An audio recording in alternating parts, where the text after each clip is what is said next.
Hi, my name is Kimberly Mann on behalf of expertvillage.com. We're in this segment we're going to talk about common tension that gathers, and if you'd like to reach me, you can reach me at 818-720-1342 if you have any questions.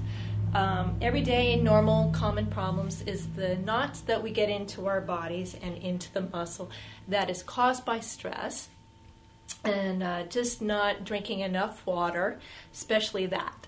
So what you want to do is mostly between here and here we have the normal lactic acid buildup, and that's those nasty little knots that like to rent free in the body and just causes a lot of problems and tension.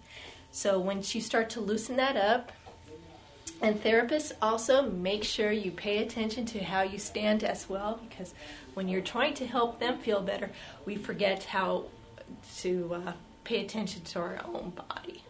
So when you focus in these areas and the knot is really, really tight, really take your time. I've noticed in my profession that if the person wants deep tissue, you really want to start out slowly and work long strokes, because the body will start to feel that nurture and that TLC that we want every time.